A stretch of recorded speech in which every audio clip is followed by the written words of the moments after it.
Good morning, trading world. It is January 10th, 2023, 8:08 a.m. on the East Coast. It's been a long night for me after the national championship game. I gotta say, go Dogs. Sorry, but kind of dragging this morning. But let's get into the pre-market outlook. The first thing that we have to be aware of is that we have Fed speak pre-market, which could possibly dig us in a little lower. Today, volatility was a little elevated, I think, due to that Fed speak pre-market.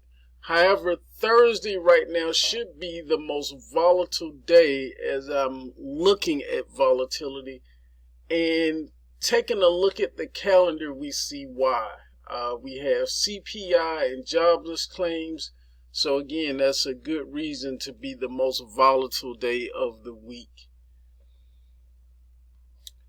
So at some point today, I plan to cover my shorts from Friday and Monday, at least 90% of them. And I broke the legs on some bull put spreads yesterday, so I look to sell some more puts against the long puts left to take advantage of another bull swing we should see later in the week, possibly starting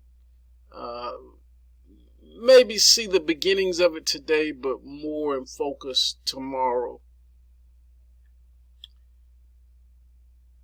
It is really important to know the main channel we are in so you can take trades at the edges, getting long at the bottom of the channel and getting short near the top of the channel.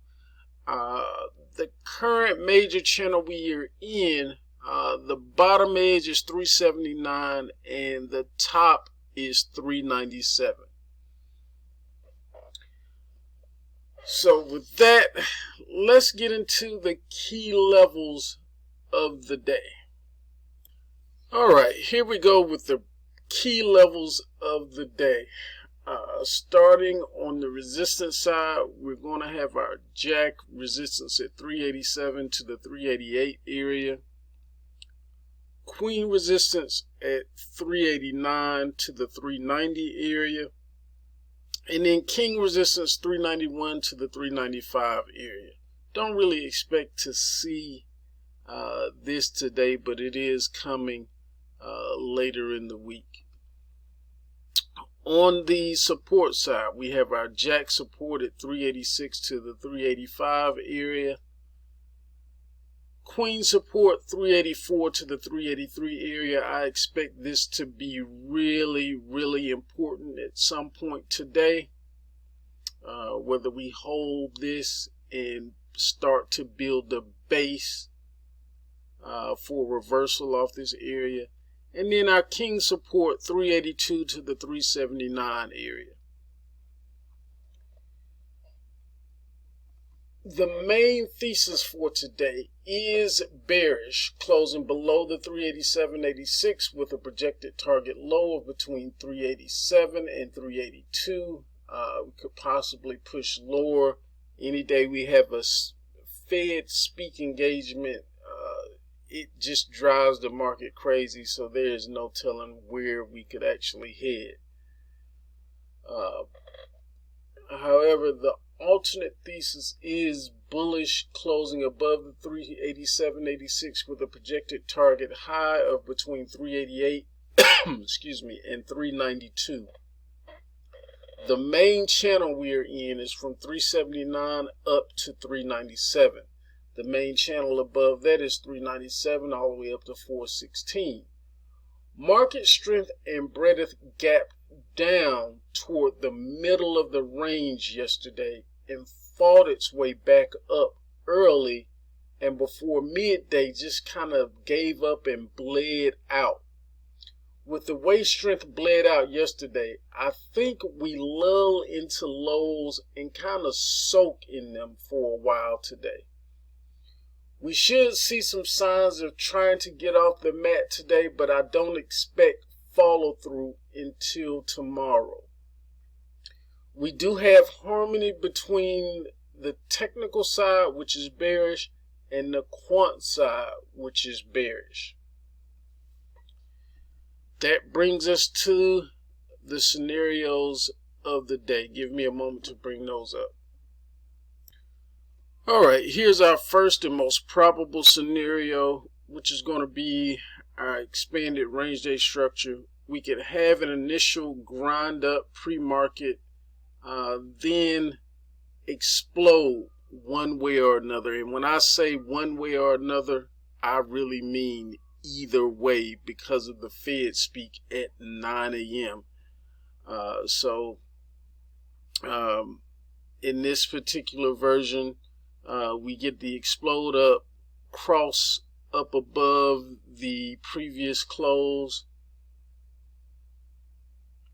and then kind of head for reversal and kind of settle back and get that reversal headed back toward the lows overnight and test support somewhere and kind of find support, I'm thinking, which is going to be somewhere around or above that 384 area before we kind of get up off the mat again and try to start the semblance of a rally. So that's the first version of the expanded range day, but don't get it twisted. It could play out completely different because of Fed speak. We could see something down here first and kind of chopping around, trying to pick up, and eventually, picking up here and getting bullish the latter part of the day and coming back and revisiting or making higher lows toward the end of the day. So that's kind of the vice versa alert for the expanded range day, because when the Fed speaks, when Jay Powell speaks, you have no idea the impact it could have on the markets. All I can say is it can be explosive one way or another. All right, that's the first scenario. Let's bring up the second. All right, our next most likely scenario could be our trend day down, meaning we open gap down from the previous close and start with a rally back toward that previous close. We find resistance on or before the previous close, represented here by the blue line, and then we get our reversal and start into our downtrend, better known as our golden window, the best time to trade on a trend day. We find our midday chop around either the possible queen or king support area, come out and look to continue the primary trend down, but usually it often turns into a head fake, and then at some point we get somewhat of a rally into the close. So that's our trend day down, which is our second most probable scenario today. All right, our last scenario is going to be our rounded reversal day type structure. We could get a continued push lower toward the jack or queen support area, find midday chop around either the queen or king support area, before going back up with the same energy or force we came down with during the first part of the day. So that is our rounded reversal day type structure. You really have to be on your game because these swings will get crazy.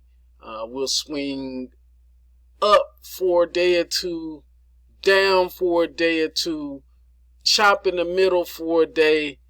I mean, the swings are going to get ridiculous. So, and knowing that, please be careful. Again, your most important job as a trader is to protect the capital that you already have. And we do this by knowing and understanding the risks that we have on in each position. Not just knowing and understanding, but being well with risk. Being okay with that total loss of whatever's at risk. And managing that risk in accordance to our account size. So that's one of the important things about risk, being understanding and being well with whatever's at risk. So I hope this helps. Wishing you a positive trading day. Let's go make it a great one.